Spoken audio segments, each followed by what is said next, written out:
Uniform civil કોડના કાયદાના વિરોધમાં મુસ્લિમ સમાજ દ્વારા પ્રેસ કોન્ફરન્સનું આયોજન કરવામાં આવ્યું હતું। ગુજરાત મુસ્લિમ હિતરક્ષક સમિતિની ટીમ સુરત ખાતે પહોંચી હતી અને પ્રેસ કોન્ફરન્સને સંબોધન કર્યું હતું। મુસ્લિમ સમાજના એડવોકેટ પ્રોફેસર સહિતની ટીમ દ્વારા પ્રેસ કોન્ફરન્સ સંબોધવામાં આવી હતી, જેમાં ગુજરાત મુસ્લિમ હિતરક્ષક સમિતિ દ્વારા જણાવવામાં આવ્યું હતું કે ભારતના બંધારણ મુજબ યુનિફોર્મ સિવિલ કોડ આખા ભારત દેશમાં લાગુ કરવો હોય તો કરી શકાય, પરંતુ એક રાજ્યમાં આ ન કરી શકાય એમ યુનિફોર્મ સિવિલ કોડ કુરાનની એકદમ વિપરીત છે। તેથી ગુજરાત મુસ્લિમ હિતરક્ષક સમિતિ દ્વારા આ કાયદાને પરત ખેંચવાની માંગ કરવામાં આવી હતી અને જો કાયદો પરત ન ખેંચાય તો આંદોલનની ચીમકી પણ આપવામાં આવી છે।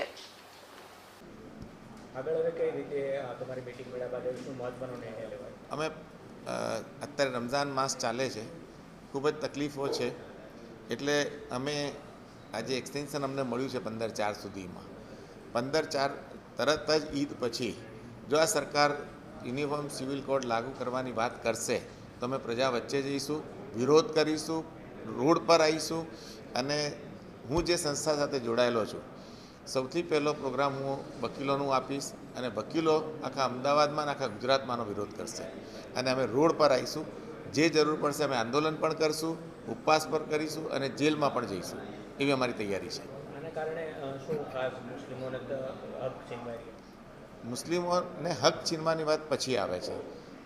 આ જે સરકાર જે કાયદો લાગુ કરે છે એ મુસ્લિમો માટે લાવતા હોય તો તમે મુસ્લિમોને કેમ સાંભળતા નથી, કેમ મુસ્લિમ સ્કોલરને અંદર રાખતા નથી?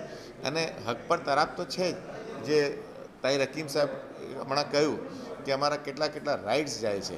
અચ્છા, બીજું કે ચલો તમે આ યુનિફોર્મ સિવિલ કોડ લાગુ કરવા માંગો છો, કયા મુસ્લિમે ડિમાન્ડ કરી છે? આ ડિમાન્ડ પહેલાં પબ્લિકમાંથી થવી જોઈએ।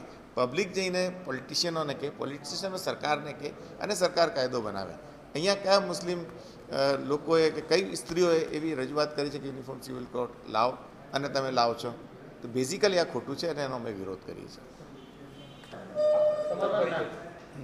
હું પ્રોફેસર ડૉક્ટર આકિલ અલી સૈયદ મુસ્લિમ હિતરક્ષક સમિતિનો સભ્ય છું।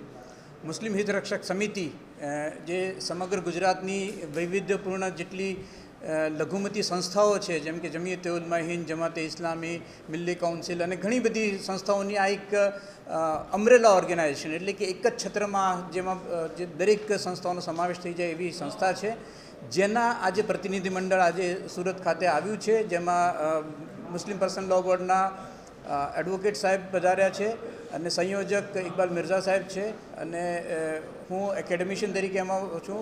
બાર કાઉન્સિલ ઓફ ગુજરાતના સભ્ય એ વકીલનું પ્રતિનિધિત્વ કરી રહ્યા છે। આવું આ એક મંડળ છે જે અહીંયા આવ્યું છે। અમારો ઉદ્દેશ્ય છે કે લોકોમાં એક કથિત યુસીસીના નામે અત્યારે જે પ્રક્રિયા ચાલી રહી છે એના બાબતે જાગૃતિ ફેલાવવાનો અને આ યુસીસીના નામે જે એક મનઘડત આશયોને પૂરા પાડવા માટેની જે પ્રવૃત્તિ સરકારશ્રીના નેજા હેઠળ થઈ રહી છે એને ઉઘાડી પાડવાનો આ એક સનિષ્ઠ પ્રયાસ છે।